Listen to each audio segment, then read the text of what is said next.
Welcome to English Grammar Stage.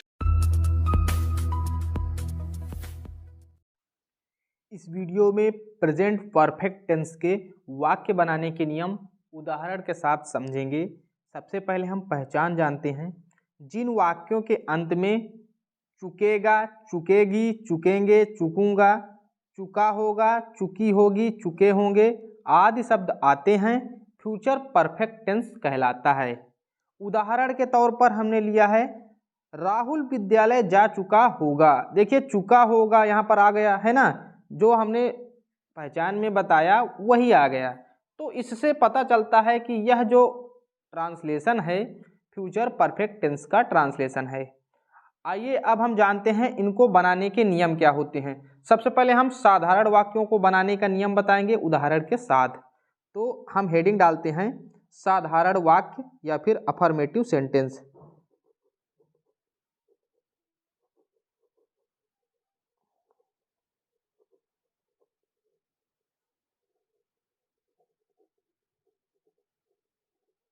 इनको हम सकारात्मक वाक्य कहते हैं।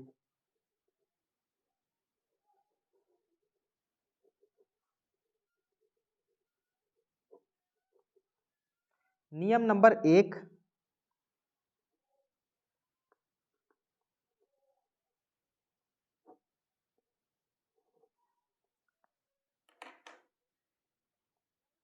कर्ता आई और वी यानी कि मैं और हम के साथ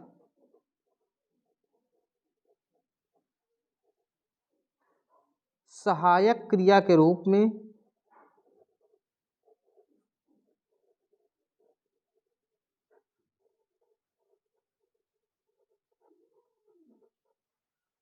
शैल हैव, क्या लगाते हैं, शैल हैव का प्रयोग करते हैं।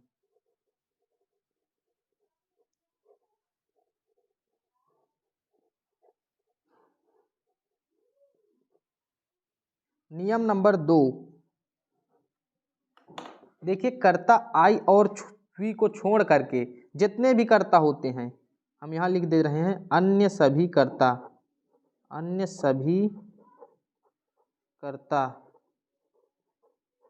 जैसे ही, सी, यू, दे, ये जितने भी कर्ता होते हैं के साथ किसी का नाम भी आ जाए तब भी हैं, अन्य सभी कर्ता में मतलब इन दोनों को छोड़ के जितने भी कर्ता होते हैं उनके साथ विल हैव का प्रयोग करते हैं। WILLHAVE विल हैव का प्रयोग करते हैं, का प्रयोग करते हैं।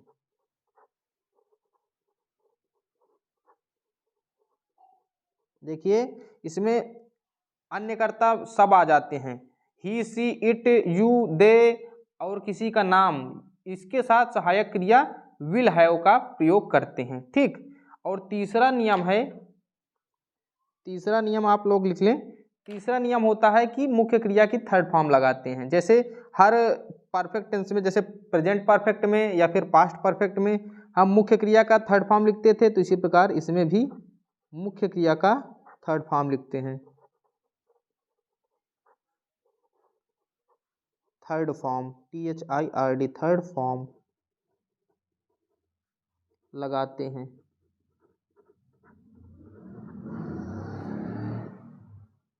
देखिए एक स्पेशल नियम जो आप लिखना चाहें तो लिख भी सकते हैं या फिर आपको मैं समझा दे रहा हूँ।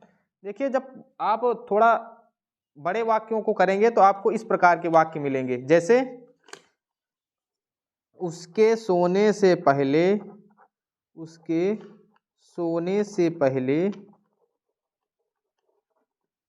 बच्चा दूध पी चुका था, बच्चा दूध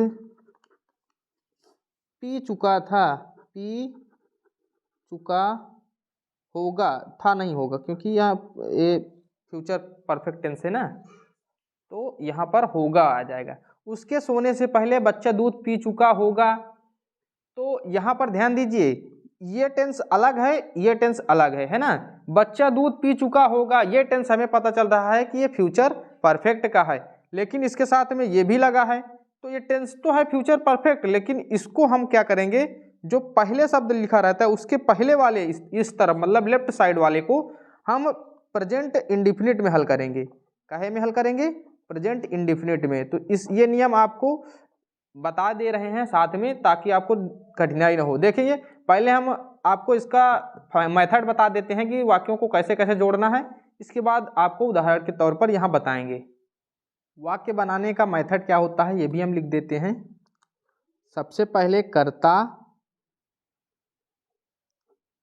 फिर उसके बाद सहायक क्रिया। सहायक क्रिया के रूप में हमने बताया शैल, हैव और विल हैव।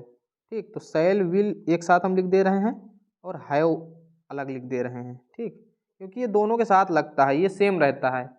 कर्ता शैल विल हैव, फिर मुख्य क्रिया की थर्ड फॉर्म यानी main verb third form, main verb third. ठीक, मुख्य क्रिया की थर्ड फॉर्म, फिर उसके बाद ऑब्जेक्ट, जो भी ऑब्जेक्ट दिया गया हो वो लिखे, उसके बाद अन्य शब्द अदर वर्ड।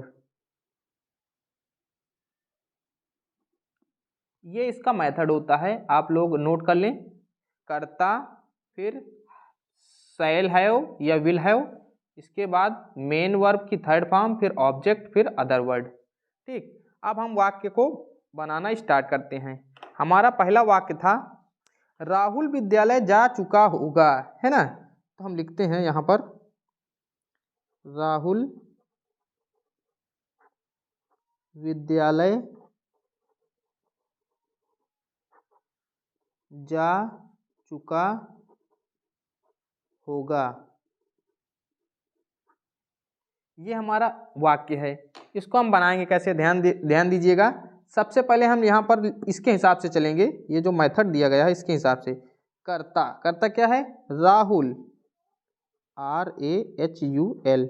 इसके बाद शैल या विल। देखिए राहुल किसी व्यक्ति का नाम है तो एक वचन करता है तो विल लगा देंगे, विल। इसके बाद यहाँ L ऐसे बना सकते हैं। विल के बाद क्या लिखते हैं हम? हैव, विल हैव या शैल हैव, ये सहायक क्रिया हो गई। इसके बाद मेन वर्ब की थर्ड फॉर्म, जा चुका होगा, जाना थर्ड फॉर्म है तो गो वेंट गॉन, ये मुख्य क्रिया की third form gone, GONE, gone हो गई, गो जाने की third form go went gone. इसके बाद ऑब्जेक्ट दिया गया है कहाँ? School, to school, SCHOOL, Rahul will have gone to school. ठीक, ये हमारा वाक्य बन जाएगा। ऐसे ही दूसरा वाक्य करते हैं, वह सो चुकी होगी, वह सो चुकी होगी।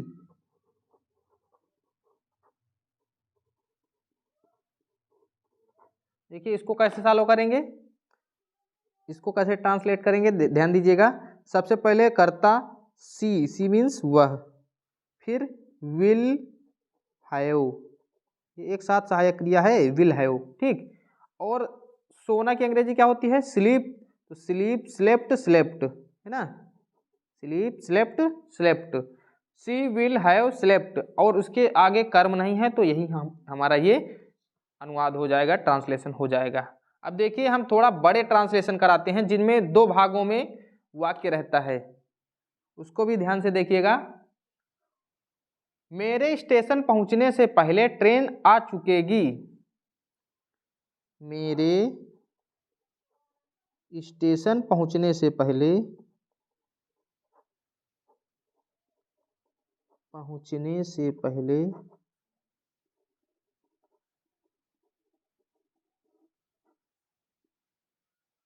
ट्रेन आ चुकेगी।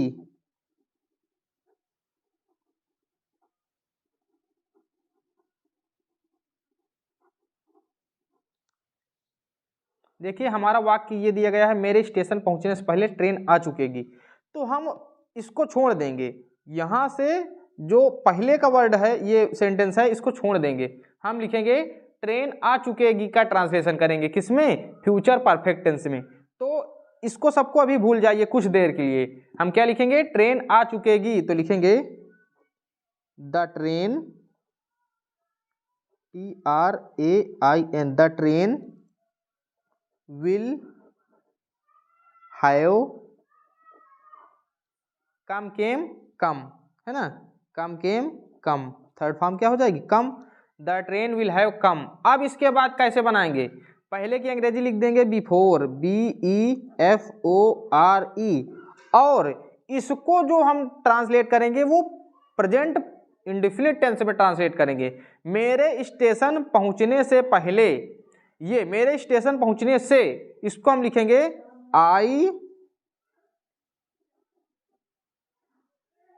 Reach the station, the station. देखिए यहां पर ध्यान दीजिएगा, हमने यहां पर लिखा है आई रीच द स्टेशन। ये रीच ऐसे या यस क्यों नहीं लगा है? क्योंकि ये आई वर्ड होता है जो प्रेजेंट इंडेफिनिट टेंस में बहुवचन माना जाता है, इसलिए इसके साथ ये एस या यस मुख्य क्रिया में नहीं लगाते हैं। तो आई रीच द स्टेशन, ये जो सेंटेंस बना है ये प्रेजेंट इंडेफिनिट है। मैं स्टेशन पहुंचता हूं, ये इसका अगर अर्थ निकलेगा तो यही होगा, मैं स्टेशन पहुंचता हूं, ठीक। लेकिन ये साथ में पूरा बना है तो हो जाएगा मेरे स्टेशन पहुंचने से पहले ट्रेन आ चुकेगी, the train will have come before I reach the station. इस प्रकार वाक्यों को बनाते हैं, और भी हम उदाहरण देख लेते हैं ताकि और अच्छे से समझ में आ सके। अगला हमारा ट्रांसलेशन दिया गया है, हम खाना खा चुके होंगे, वी शैल हैव। अब हम भोजन करना की थर्ड फॉर्म लिखेंगे, ईट एट ईटेन, ईटेन होती है EATEN, eaten. We shall have eaten food, FOOD। ये हमारा ट्रांसलेशन हो जाएगा। वह शाम तक घर वापस आ चुका होगा। तो देखिए हम ये टेंस पूरा दिया गया है, वह घर वापस आ चुका होगा, शाम तक इसकी अंग्रेजी बाद में लिखेंगे, लिखेंगे ही विल हैव।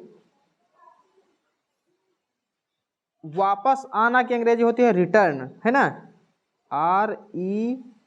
RETURN, और थर्ड फॉर्म है तो रिटर्न लिख देंगे।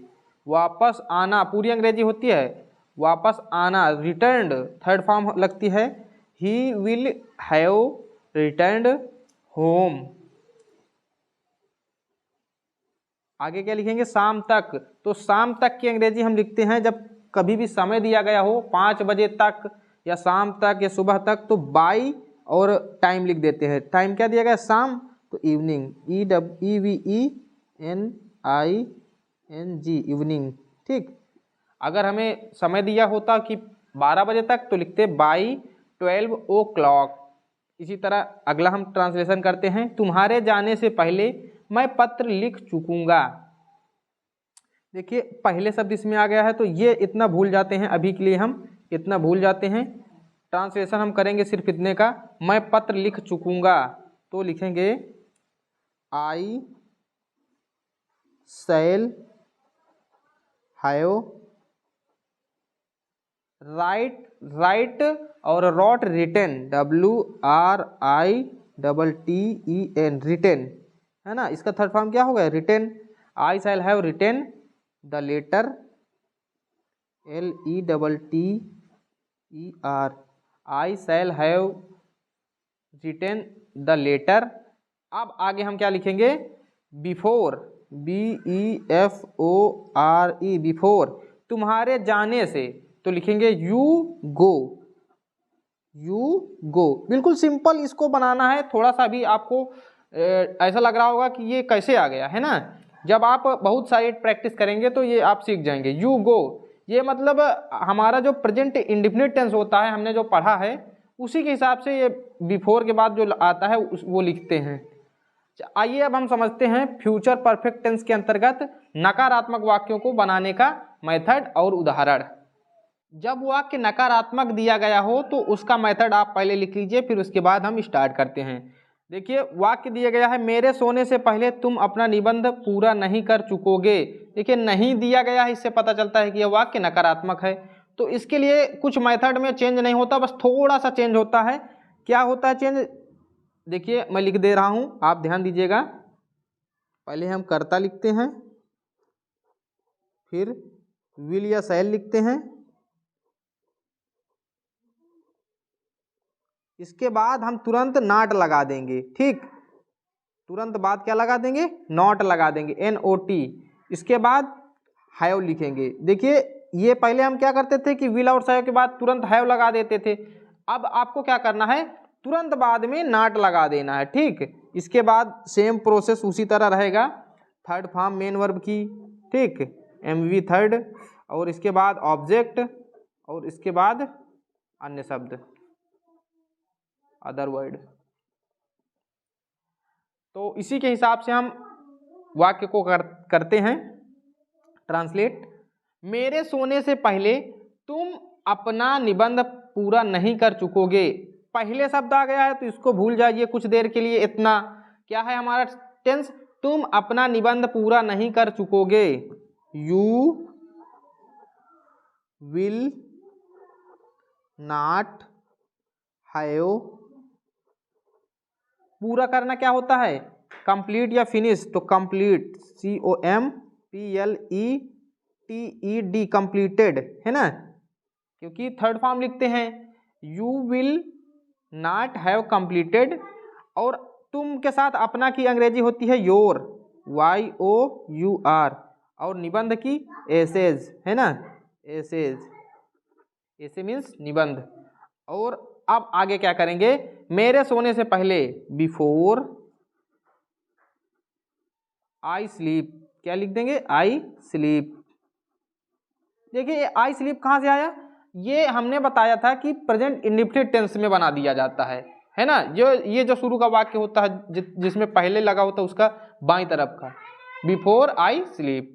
अगला है, मेरे स्कूल जाने से पहले वह अपने कपड़े नहीं धो चुकेगी। तो लिखेंगे वह अपने कपड़े नहीं धो चुकेगी। She will not have wash, WASHED, washed है ना। इसके बाद अपने कपड़े, हर क्लॉथ, CLOTH, क्लॉथ है, बहुत सारे कपड़े हैं ना। इसके बाद मेरे स्कूल जाने से पहले, before I go to school. अगला वाक्य है, उसके स्टेशन पहुंचने से पहले रेलगाड़ी नहीं जा चुकेगी। The train will not have, जा चुकेगी मतलब गोवेंट गॉन है ना, या फिर लेफ्ट भी लिख सकते हैं, छूट जाना या फिर जाना। तो the train will not have gone before, उसके स्टेशन पहुंचने से, ही रीच, REACHES लिखेंगे। क्यों लिखेंगे? क्योंकि ही एक वचन है और हमने बताया था प्रेजेंट इंडेफिनिट टेंस में ये वाक्य बनाते हैं जो शुरू का होता है। तो ही रीचेज द स्टेशन, अगला वाक्य है, उसके भोजन करने से पहले हम बाजार से सब्जी नहीं ला चुकेंगे। वी सैल क्यों आया?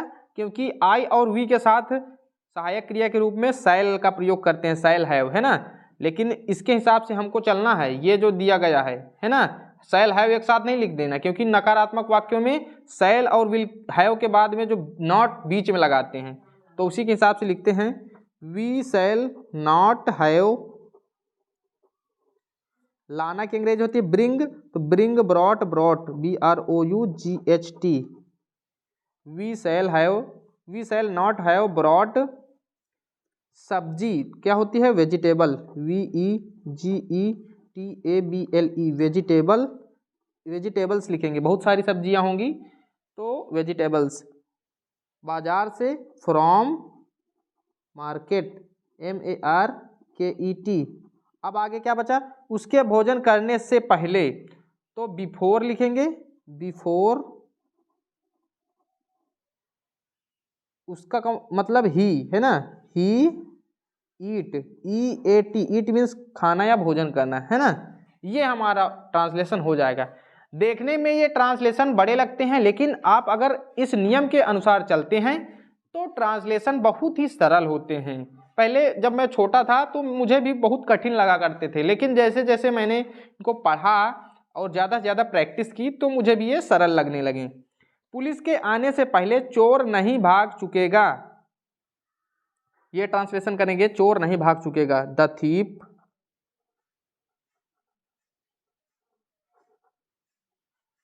Will not have गोवेंट gone. इसके बाद बिफोर, BEFORE, बिफोर, पुलिस के आने से पहले, पुलिस आना मतलब पुलिस कम, POLICE, कम। अगला वाक्य है, सूर्य छिपने से पहले खिलाड़ी मैदान में वापस नहीं आ चुकेंगे। The players will not have come, came, come, third form क्या हो जाएगा, come. From field, from ground लिख सकते हैं, GROUND। फील्ड मीन्स भी मैदान होता है और ग्राउंड मीन्स होता है मैदान से वापस नहीं आ। ये इतना ट्रांसलेशन हो गया, किसका, इतना, खिलाड़ी मैदान से वापस नहीं आ चुकेंगे, ये ट्रांसलेशन हो गया। The players will not have come from ground. अब आगे क्या लिखेंगे, सूर्य छिपने से पहले, बिफोर सन, सूर्य छिपना या सूर्य डूबना, सेट है ना, क्या होता है, सेट। अगर छिपने के लिए लिखेंगे तो हाइड ही लिख देंगे, पर हम क्या लिखेंगे, सेट, SETS, सेट्स, क्योंकि सूर्य एक वचन होता है और इसके साथ SES लगाएंगे। तुम्हारे सोने से पहले वे यहां नहीं आ चुकेंगे। They will not have come, came, come, come, came, come, third form क्या होगी, कम। हियर, हियर मीन्स यहां। बिफोर, तुम्हारे सोने से पहले, यू स्लीप, SLEEP, स्लीप्स नहीं होगा क्योंकि यू बहुवचन होता है ना, इसके अनुसार इसकी SEIS लगाते हैं, तो ये इसमें SEIS नहीं लगता है। अगला है, वर्षा होने से पहले हम स्कूल नहीं जा चुकेंगे। We shall not have gone, GONE, gone to school before the rain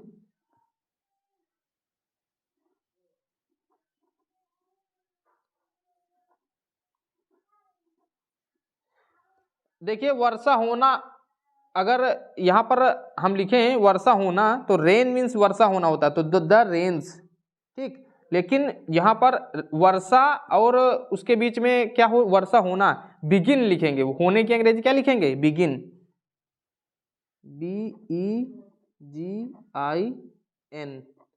begins, rain begins.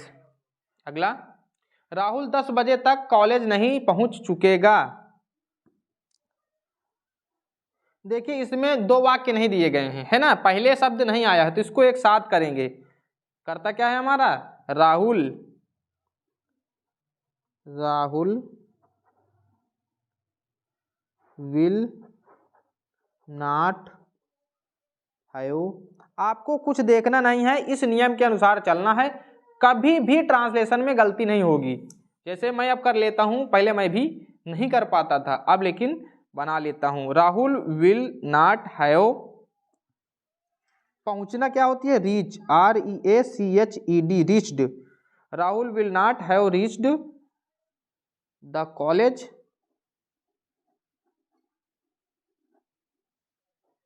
10 बजे तक। अभी हमने बताया था बाई लगा के समय लिख दिया जाता है, बाई 10 o'clock, 10 और ऐसे करके ओ और ये क्लॉक CLOCK 10, और ये अलग है, देखिए ये 10 अलग है, ओ क्लॉक ये अलग लिख दिया जाता है। ठीक,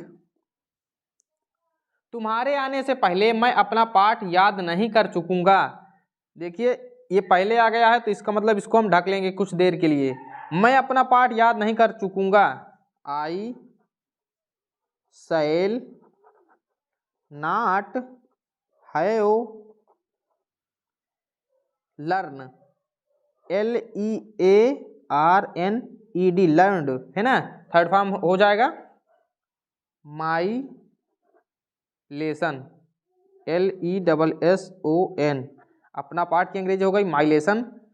अब आगे वाला हम वाक्य करेंगे, तुम्हारे आने से पहले, बिफोर यू कम। ठीक, ये हो गए हमारे नकारात्मक वाक्य। और हम इसी में हम सीख लेते हैं प्रश्नवाचक वाक्यों को कैसे बनाएंगे। उसमें भी थोड़ा सा नियम चेंज हो जाता है, यहाँ पर ध्यान दीजिएगा, उसको भी हम बता दे रहे हैं उदाहरण के साथ में। इसी में हम पहले आपको बता देते हैं। देखिए प्रश्नवाचक वाक्य दो प्रकार के होते हैं। एक प्रश्नवाचक वाक्य वो होता है जिसमें शुरुआत में क्या शब्द जुड़ा होता है, और दूसरा होता है जिसमें बीच में कहीं पर प्रश्नवाचक शब्द आता है, जैसे कहाँ, क्यों, कैसे, ये बीच में आते हैं। तो दोनों में थोड़ा सा अंतर हो जाता है। देखिए जब वाक्य की शुरुआत क्या से हुई हो तो हम सबसे पहले विल या शैल लिखते हैं। ठीक, विल या शैल लिखते हैं। इसके बाद हम कर्ता लिखते हैं जिसको अंग्रेजी में सब्जेक्ट कहते हैं। इसके बाद हैव लगाते हैं। देखिए जैसे उसमें था कि हम पहले कर्ता लिखते थे, फिर विल या शैल लिखते थे, फिर हैव लिखते थे। इसमें क्या करना है, आपको स्टार्टिंग ही सहायक क्रिया से करनी है, फिर कर्ता, फिर हैव, फिर मेन वर्ब की थर्ड फॉर्म MV थर्ड। ठीक, इसके बाद ऑब्जेक्ट और इसके बाद अन्य शब्द। ये इसका मेथड है, इसको नोट कर लीजिएगा। पहले सहायक क्रिया ये कर्ता के अनुसार आती है। अगर कर्ता एक वचन है, मतलब आई और वी है, तो शैल लगेगा। और अन्य सभी कर्ता, एक वचन इसमें नहीं देखा जाता, इसमें अन्य सभी कर्ता आई वी को छोड़ के सबके साथ विल आता है। इसके बाद कर्ता, फिर हैव, फिर MV थर्ड, फिर ऑब्जेक्ट, फिर अदर वर्ड। चलिए अब इसको स्टार्ट करते हैं। ये आप ऊपर भी देखते चलेंगे, ये नियम चलेगा। क्या 10 बजे तक तुम यह कार्य पूरा कर लोगे? तो लिखेंगे तुम करता आया है तो लिखेंगे विल यू हैव, पूरा करना complete COMPLETED, completed third form लिखेंगे, है ना। Will you have completed this work 10 बजे तक लिखेंगे बाई 10 o'clock CLOCK 10 o'clock। और यहाँ पर ध्यान दीजिएगा, फुल स्टॉप नहीं लगाते हैं, ये प्रश्नवाचक चिन्ह ही लिखते हैं, नहीं तो वाक्य अशुद्ध माना जाता है ना। छोटी छोटी गलतियां भी आपको ध्यान रखनी है। अगला है, क्या तुम सोमवार तक स्मार्ट वॉच खरीद चुकोगे? विल यू हैव, खरीदना buy bought BOUGST, third form लिखेंगे बॉट। और इसके बाद क्या हो जाएगा, स्मार्ट वॉच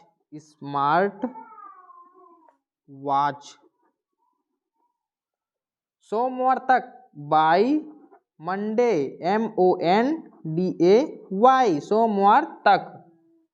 क्या ये लड़कियां शाम तक इस कमरे की सफाई कर लेंगी? विल ये लड़कियां की अंग्रेजी हो जाएगी these girls, GIRLS, these girls have. सफाई करना क्या होता है? Clean, CLEANED, cleaned. इसके बाद इस कमरे की, दिस रूम।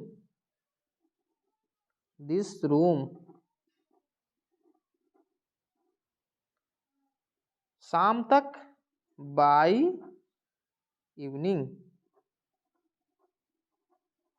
देखिए जितना वाक्य लंबा लगा करता है उतना कठिन होता नहीं है अगर हम मेथड को देख के चलें तो। क्या हम 5 बजे तक दिल्ली पहुंच चुकेंगे? शैल वी हैव रीच, और इसमें ईडी जुड़ जाएगा, ये हो जाएगा third form. Shall we have reached Delhi, Delhi, Delhi को क्या लिखते हैं? दिल्ली। 5 बजे तक, बाय 5 o'clock, CLOCK। यहाँ पर इसमें भी आपको ये लगाना है, ठीक। ये ध्यान दीजिएगा, ये प्रश्नवाचक चिन्ह होता है, इससे पता चलता है कि वाक्य हमारा प्रश्नवाचक है, नहीं तो ये अशुद्ध माना जाता है ना। मतलब वाक्य में गलती ना होते हुए भी हम इसको गलत साबित कर देते हैं अगर ये चिन्ह नहीं लगा होता तो। क्या बरसात होने से पहले हम क्रिकेट खेल चुकेंगे?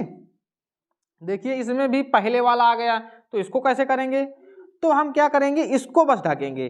बरसात होने से पहले सिर्फ इतना बस ढक लेंगे, बरसात होने से पहले इतना। क्या इसके साथ जुड़ा रहेगा? क्या हम क्रिकेट खेल चुकेंगे? ये वाक्य है ना।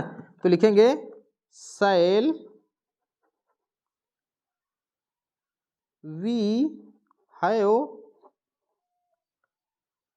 प्लेड, है ना। Shall we have played cricket, CRICKET, cricket. अब आगे क्या लिखेंगे? बरसात होने से पहले, तो लिखेंगे बिफोर रेन्स, RAINS, बरसात होने से पहले। या फिर लिख सकते हैं रेन बिगिंस, है ना। या फिर हम लिख सकते हैं रेन बिगिंस। यहाँ पर आप बिफोर बरसात होना की लिख सकते हैं इट रेन्स। क्या लिखते हैं हम इसको? अगर हम बनाते हैं बरसात होना तो लिखते हैं इट रेन्स, बरसात होती है, इट रेन्स। यहाँ पर आप इट लिख लीजिए, ये वाक्य हो जाएगा बिफोर इट रेन्स, बरसात होने से पहले। ये प्रेजेंट इंडेफिनिट टेंस में हमको बनाना होता है ना। क्या मेरे स्कूल जाने से पहले पिताजी खाना खा चुकेंगे? तो यहाँ पर लिखा गया है क्या पिताजी खाना खा चुकेंगे? तो लिखेंगे will the father have eaten food. अब आगे क्या लिखेंगे? मेरे स्कूल जाने से पहले, before I go to school. अब देखिए आई क्यों बड़ा लिखा गया? क्योंकि आई हमेशा कैपिटल लेटर में ही लिखा जाता है। क्या सूरज निकलने से पहले वह जाग चुकेगी? वह जाग चुकेगी, तो लिखेंगे will she have awake. Awake means क्या होता है? जागना। Awake, awoke, awoken, awoken, awoken means third form ये लिखी गई है अवेक की, ठीक। Will she have awoken. अब आगे क्या लिखेंगे? सूरज निकलने से पहले, बिफोर सन राइजेज, सूर्य निकलता है तो सन राइजेज। ये कहे में हम बना रहे हैं?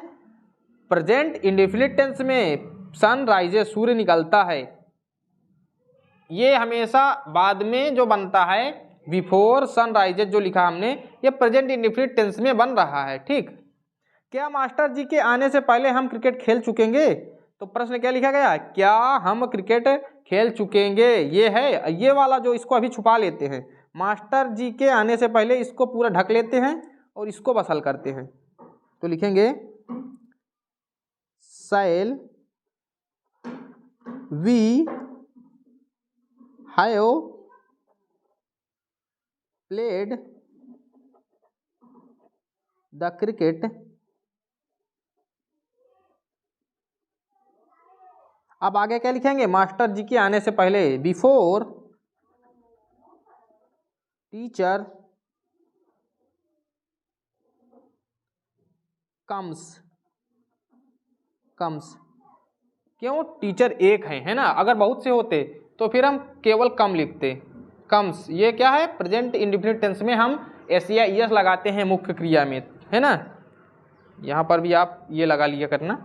मेरे आने से पहले तुम कहाँ जा चुकोगे? देखिए अब बीच में आ जाए अगर, तो हमको क्या करना है? जो हमने अभी मेथड बताया था उसी मेथड में आपको प्रश्नवाचक शब्द की अंग्रेजी लिख देनी है। जैसे इसमें आया है कहाँ, तो आपको इसके पहले आपको सिर्फ क्या लिख देना है? कहाँ की अंग्रेजी, व्हेयर, WHEIR, व्हेयर, विल, फिर करता, फिर हैव, फिर उसके बाद इसी प्रकार पूरा चलेगा। ठीक, चलिए अब इसको ट्रांसलेट करते हैं। मेरे आने से पहले तुम कहाँ जा चुकोगे? लिखेंगे where will you have गोवेंट gone, है ना, गॉन, जाना की क्या होती है? गोवेंट गॉन, बिफोर मेरे आने, आई कम, क्या हो जाएगा? कम। यहां पर भी आप प्रश्नवाचक चिन्ह ही लगाएंगे। अगला है बंदर के आने से पहले पंछी क्यों उड़ चुकेंगे? Why will birds, BIRDS, why will birds, और फ्लाई, फ्लू, फ्लॉन, क्या होती है? फ्लाई, फ्लू, फ्लॉन, है ना। तो हम थर्ड फॉर्म लिखेंगे फ्लॉन, FLOWN। इसके बाद हम लिखेंगे पहले, बंदर के आने से पहले, बिफोर मंकी कम्स। कम्स क्यों लिखा? क्योंकि एस या ईएस लगाएंगे एक बंदर के लिए, है ना। एक बंदर है तो मुख्य क्रिया में थर्ड फॉर्म वो एस या ईएस लगता है प्रेजेंट इंडेफिनिट टेंस में। Why will birds phloem before monkey comes. अगला वाक्य है हम 10 बजे तक दिल्ली कैसे पहुंच चुकेंगे? हाउ शैल, देखिए शैल क्यों आया? क्योंकि कर्ता क्या दिया गया है? आई या वी, तो वी दिया गया है। हाउ शैल वी हैव, यहाँ पर ध्यान दीजिएगा बर्ड्स के बाद हमने हैव नहीं लगाया है, ठीक। तो ये भी आप ध्यान दीजिएगा, हैव, यहाँ पर क्या आ जाएगा? हैव। नियम के अनुसार अगर नहीं चलते हैं तो गलती हो जाती है, किसी से भी हो सकती है, हमसे भी हो सकती है और बच्चों से भी हो सकती है। हाउ शैल वी हैव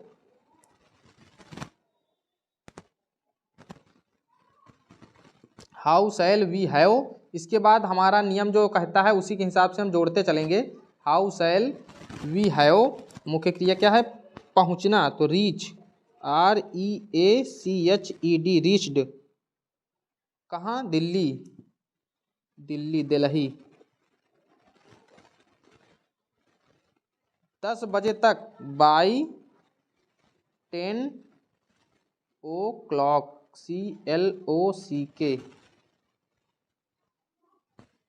बच्चों हमने इस वीडियो में आपको सिखाया कि फ्यूचर परफेक्ट टेंस के अंतर्गत तीनों प्रकार के वाक्यों का ट्रांसलेशन किस तरह से करते हैं। हिंदी मीडियम के जो स्टूडेंट हैं हमारे चैनल को ज़रूर सब्सक्राइब कर लें। इसमें आपको बहुत ही अच्छे तरीके से हम आपको बताते हैं कि ट्रांसलेशन कैसे करते हैं। और आपको अगर किसी भी प्रकार का प्रश्न पूछना है तो हमारे इस दिए गए व्हाट्सएप नंबर पर पूछ सकते हैं, आपको वीडियो के माध्यम से उसका जवाब दिया जाएगा।